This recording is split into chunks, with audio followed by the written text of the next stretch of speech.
Welcome to Speaking Holistically, the podcast that explores the power of alternative medicine, natural healing, and homeopathic solutions to help you achieve true wellness. Each week, Dr. Jen and Amy G dive into the world of holistic health, discussing researched, time-tested remedies with expert insights from Dr. Jen, as well as real-life stories from patients to empower you to take charge of your health.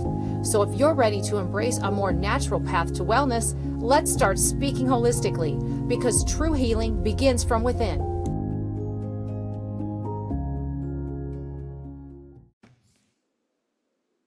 Hi, everybody. Welcome to Speaking Holistically. I'm your co-host, Amy G. I'm here with my amazing co-host, Dr. Jen. And today we are doing a common health concern episode on gout. And this is an episode near and dear to my heart because unfortunately my father has been plagued by it.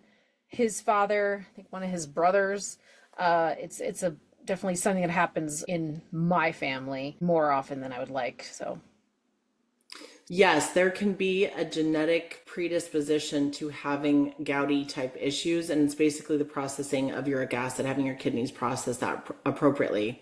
So it doesn't mean you have to live with it. It doesn't mean you have to feel like that's what is in your family lineage, so you're just going to have to suffer from it for the rest of your life. There's actually a lot of things that you can do. So gout, I should back up, and basically gout is when uric acid levels become too high, and it forms these like needle-like crystals in the joints, and it particularly goes into the great toe or the big toe, knee, ankle, wrist, stuff like that. Those lower joints basically, and it can end up in the hands and the thumb and stuff like that. But what happens is it's pretty sudden. It comes on pretty quickly for most people. It's very severe, a lot of swelling, redness, and warmth. But what's interesting is there's other things that contribute to high uric acid levels, and that's obesity. Kidney disease is another one because the kidneys have a harder time processing or dumping uric acid. But some medications can, like diuretics and aspirin, can raise uric acid levels, and people don't realize that. But the biggest thing is diet and alcohol. So that's the biggest thing. Red meats, seafood, organ meats, and then excessive alcohol consumption. Now, I'll have some people tell me, I don't drink a lot of alcohol, but for some people, one glass of red wine can do as much as 5 for somebody else.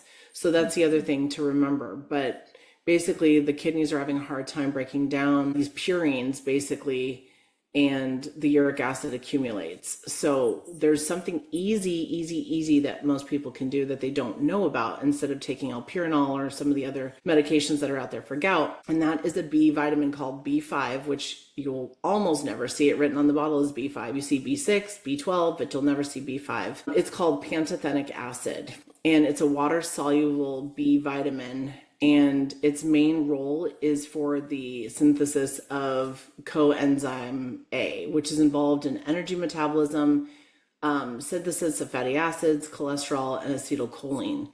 Not to be confused by acetylcysteine, which a lot of people are taking, and acetylcysteine or NAC. It's different. So it will help with that. But the benefits of that is that it helps the body break down the purines, and the uric acid levels drop significantly.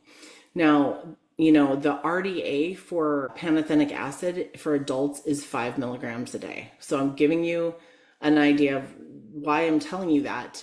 For pregnant women, it's 6 milligrams a day, and breastfeeding women, it's 7 milligrams a day. But you can end up with a deficiency from it, especially if you have a genetic predisposition to having an issue with this. You might need more than 5 or 6 milligrams a day, and this is what I'm going to tell you.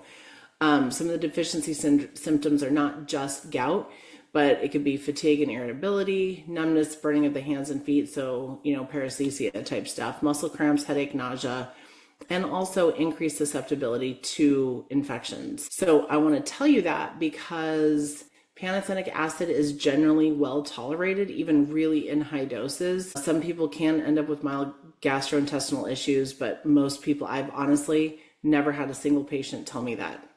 And I give it really, really high doses, and so that patients can get instant relief. So what I generally do is if they're prone to having it, but they don't have an issue currently, they're not having any acute symptoms, I'll have them take 500 to 1,000 milligrams of it a day. And it usually keeps it at bay. If they're having a full-on gouty attack, it's usually 3,000 to 4,000 milligrams. And it's pure pantothenic acid or calcium pantothenate.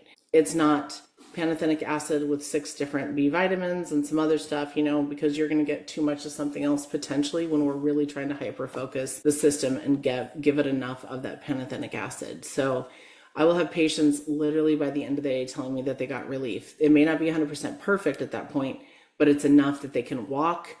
They're not screaming every time they move. I mean, gout can be extremely, extremely painful.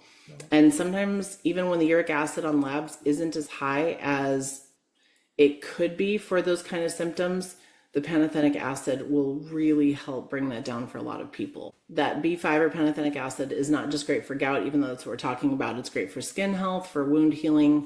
It helps with neurotransmitter functioning for memory and muscle function. And brain and stuff like that, obviously, for adrenal hormones, for the production of like cortisol, and it helps make cholesterol and it helps regulate cholesterol.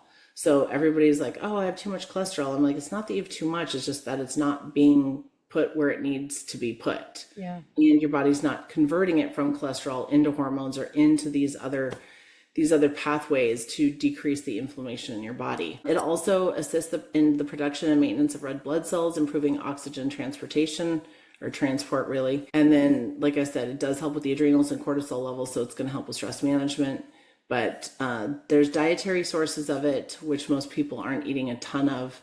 And when you're in a gouty attack, I don't think you could eat enough food with the amount that's in there to negate those symptoms. So for quick changes, you're going to want to do 2,000 to 4,000 milligrams a day. You can take it all at once if you want. You can split it up. It is water soluble, so whatever your body doesn't need right then, it'll dump. So that's the beauty of it. Yeah, it's not going to store it and get you sick. That's why the body tolerates it pretty well. Yeah. And like I said, once you have no symptoms, go down to 500 to 1,000 a day, and usually that stays stable. Now you go out for a fancy steak dinner with a glass of red wine and it's going to destroy you, might want to prepare ahead of time. It's not your get out of jail free card, but if you're going to do that to your body, you need to help support it so that your body can process those purines and not accumulate that uric acid. Yeah, I definitely, my dad is not a drinker. He definitely watches his red meat intake, but I will tell you a strange story about me, and this is why I believe that genetics play a factor. I was resigning from a job that I had been in for 12 years. And a couple of days before my last day on the job, I got gout. And I do not drink at all. And obviously I do not eat red meat. I don't eat any meat. So nothing, and I'm not obese. None of the traditional things that cause gout. I can't check any of those boxes. And yet I got a gout attack to the point where it was my left toe. I was on crutches in my office, walking around I couldn't put any weight on that foot. There's no way. So sometimes you can get it and you don't fit the bill for what traditionally causes it. No, it's true. But like you talked about how so many people in your family have it. So there's definitely a genetic issue. And we talked about how cortisol, all that kind of stuff is, the B5 is, or the pantothenic acid is really important for it. So yeah. So no, that's exactly it. So that's an easy, and it's super cheap. But like I tell people, don't get a bunch of B vitamins that include pantothenic acid. You really just want pure pantothenic acid if you can find it, and dose it as needed for what's going on with you right then. But I had a patient, actually, he wasn't a patient at the time, his wife was. He came in to pick up some supplements from her and just asked me, he's like, you have anything for gout? And I said, oh yeah, here. And I said, 3,000 to 4,000 a day for right now if you've got it going on. He's like, I do. He called me literally the next day and said it was like 70% better. Whoa. And he called, and then he's like, and I want to make an appointment with you. And I was like, oh, okay.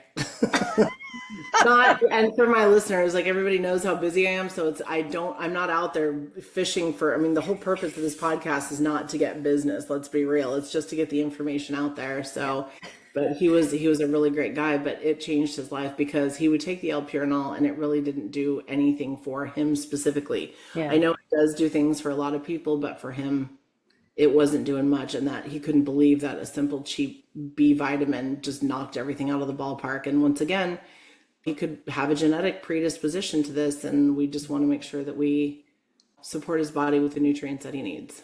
Yeah, absolutely. Well, thank you, Dr. Jen. Thank you for your wisdom and knowledge as always. Thanks everybody for listening. If you haven't joined our school community yet, I'll put the link in the show notes below. You can also follow us on Facebook, Instagram, or subscribe to our YouTube channel. Until next time, everybody. Bye-bye.